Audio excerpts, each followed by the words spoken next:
إياك نعبد وإياك نستعين اهدنا الصراط المستقيم صراط الذين أنعمت عليهم غير المغضوب عليهم ولا الضالين آمين. بسم الله الرحمن الرحيم. قال المصنف رحمه الله تعالى ونفعنا به وبعلومه في الدارين آمين. بسم الله الرحمن الرحيم. والمقالة الحادية والعشرون utawi maqalah kang selikur kang nomor selikur. Wal maqalatul hadiyatu wal ishruna utawi maqalah kang nomor selikur iku an Abi Hurairah diceritakan saking sahabat Abu Hurairah radhiyallahu anhu anin Nabi saking kanjeng Nabi Muhammad sallallahu alaihi wasallam qala wastawu sapa kanjeng Nabi Muhammad as-salatu imaduddin. As-salatu utawi salat iku imaduddin dadi cagake agama. Ayat tegese kiwamuddini perkara kang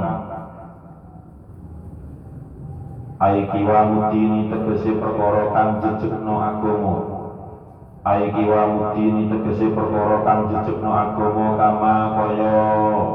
Kama annal amuda namanya disebut masdariyah.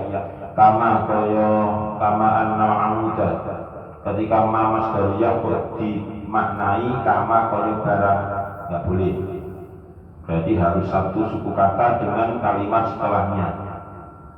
Kama annal amuda kaya satemene cagak atau tiang. Kama annal amuda kaya satemene tiang iku kiwamul baiti jejeke omah.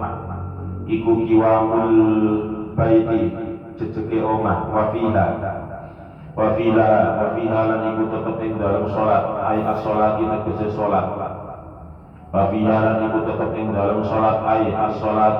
salat. Asyru khisalin utawi 10 pira-pira keadaan. Makalah yang ke-21 dari bab yang ke-10 diambilkan dari hadis Rasulullah sallallahu alaihi wasallam bahwasanya kanjeng Nabi Muhammad sallallahu alaihi wasallam bersabda, as-salatu imaduddin ay qiwamuddin. Salat itu merupakan tiang agama. As-salatu imaduddin, salat itu adalah tiangnya agama. Sebagaimana layaknya atau seperti yang namanya rumah itu bisa berdiri kokoh, bisa berdiri itu karena memang ada penyangganya, ada tiang. Kalau tidak ada tiang, pastinya rumah itu tidak akan bisa berdiri. Nah, tiang itu kan macam-macam. Ada tiangnya itu yang kuat, ada tiangnya itu yang tidak kuat. Dan begitu juga sholat. Sholat itu kalau yang melakukannya secara rutin, secara istiqomah setiap hari sebagai sebuah kewajiban secara hukum dan sebagai sebuah kebutuhan secara individu, itu tentunya macam-macam dari setiap individu orang Islam itu sendiri. Ketika sholat itu merupakan sebuah kebutuhan, pastinya orang itu dalam keadaan apapun akan terus melaksanakan sholat. Dalam keadaan apapun pasti akan terus memenuhi kebutuhannya. Itu berarti tiangnya adalah tiang yang kuat, yang kokoh. Tapi ketika individu dari muslim itu sendiri jarang-jarang melaksanakan sholat, atau mungkin 1 minggu sekali yaitu sholat Jumat, atau mungkin 1 tahun sekali yaitu sholat Idul Fitri, tambahan 1 tahun 2 kali sholat Idul Fitri sama Idul Adha misalnya. Itu berarti istilahnya tiang dari agama, tiangnya, penyangganya itu ya lemah, rapuh. Itu ibaratnya seperti itu. Kama annal amuda qiwamul baiti. Bagaimanapun sholat itu ya sebuah kewajiban, ya sebuah kebutuhan. Nah, membangun bahwasanya sholat itu adalah sebuah kebutuhan itu sangat sulit, sangat susah. Susahnya kenapa? Ya karena perlu pembiasaan. Hampir semua kewajiban itu harus dipaksa. Nggak dipaksa, nggak akan dilaksanakan. Nggak dipaksa, pasti tidak akan dilaksanakan. Itu sudah rahasia umum dimanapun dan bentuknya apapun kewajiban dari Allah terutama itu pasti harus dipaksa. Tidak ada paksaan maka tidak akan bisa dilaksanakan. Awal ma yuhasabu, bahwasanya pertama kali sesuatu yang dihisab oleh Allah yaumal qiyamati, pada hari kiamat, itu tidak lain adalah ibadah sholat. Jika ibadah sholatnya itu kencang, jika ibadah sholatnya itu tidak pernah ditinggalkan, maka Allah menganggap semua amal yang lain itu juga ikut balik. Tetapi sebaliknya, jika sholatnya itu tidak baik, sholatnya itu jarang-jarang atau dalam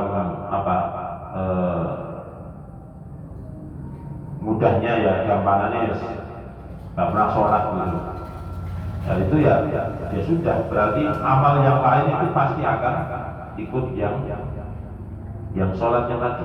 Dianggapnya jelek ya berarti amal yang lain, ibadah yang lain juga pasti jelek. Itu hadis ya, hadisnya Kanjeng Nabi yang ada di Sahih. Bahasanya sholat bagaimanapun itu tidak bisa dianggap remeh. Sholat itu tidak bisa dianggap permainan dan sebagainya. Nah, ketika ada orang yang misalnya meremehkan sholat seperti gerakan sholat dipakai untuk senam dan sebagainya, itu ya naudzubillah, jangan.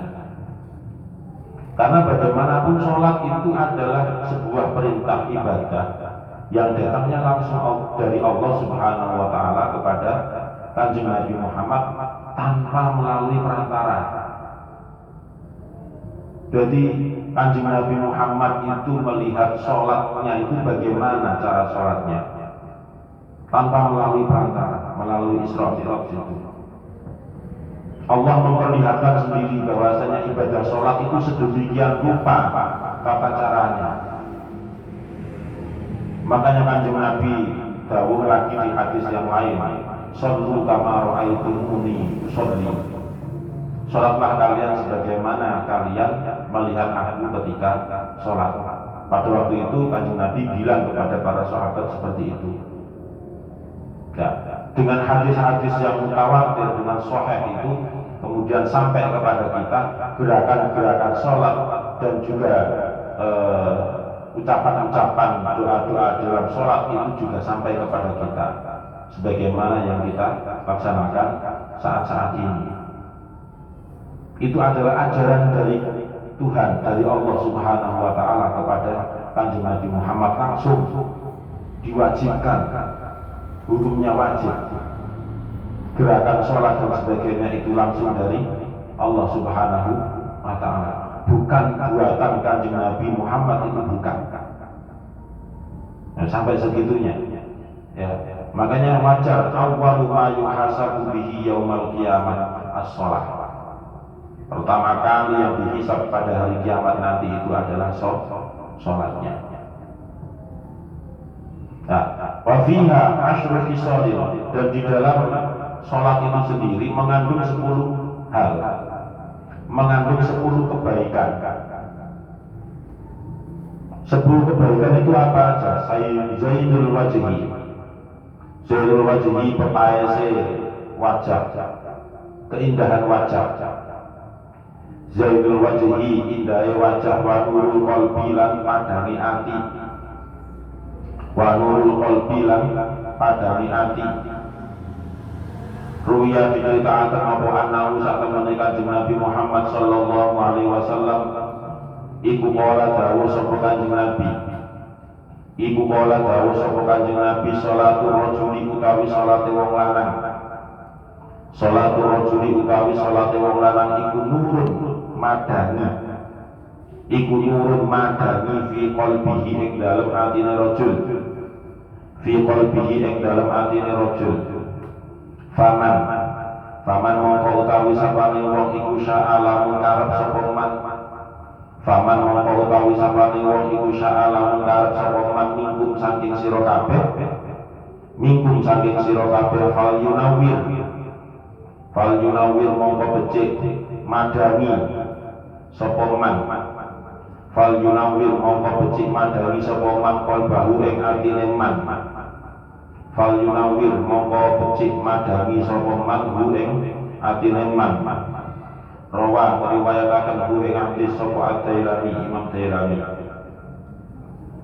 Nah, di dalam sholat itu sendiri mengandung 10 hal kebaikan, 10 kebaikan. Ya sebenarnya kalau dihitung lagi yang lebih dari 10 kebaikan. Tapi ini diambil yang pokok-pokok saja. 10 kebaikan yang pertama adalah zainul wajhi, wajahnya menjadi indah. Orang yang bisa melaksanakan sholat dengan istiqomah, dengan kekhusyuan, dengan syarat dan rukun yang sudah ditentukan, itu lama-lama akan menjadi zainul wajhi, indahnya itu yang ada di wajah akan bisa terpancarkan. Itu tidak lain ya karena memang yang namanya sholat itu pasti membutuhkan bersuci. Nah, dengan bersuci itu yang kita lakukan adalah dengan cara berwudu. Nah, kalau sudah berwudu itu lama-lama pasti wajah itu bisa berseri-seri. Itulah yang dimaksud dengan zainul wajhi. Nah, sholat itu kalau Haji Abdul Rahman Wahid menghentikan dawuh bahwasanya sholat itu jadikanlah sebagai sebuah momen yang mana waktu untuk bertemu tatap muka dengan Allah Subhanahu wa Ta'ala. Jadi kalau sholat itu sudah menjadi sebuah kewajiban yang harus dilaksanakan setiap hari, kita juga harus membangun kesadaran bahwasanya sholat itu adalah pertemuan antara seorang hamba dengan yang namanya zat Allah Subhanahu wa Ta'ala. Sayangnya kita tidak bisa melihat zat Allah untuk saat ini. Seandainya kita diberi kesempatan untuk melihat zatnya Allah Subhanahu wa Ta'ala, ya diakui atau tidak, kuat atau tidak, pastinya langsung mati. Nabi Musa saja yang ketika ditajallakan, ya, tajalla, falamma tajalla rabbuhu lil jabali ja'alahu dakkan wa kharra Musa. Jadi ketika diperlihatkan cahayanya Allah saja di balik gunung itu saja sekelas Nabi Musa itu jenggelak, geblak dan semaput.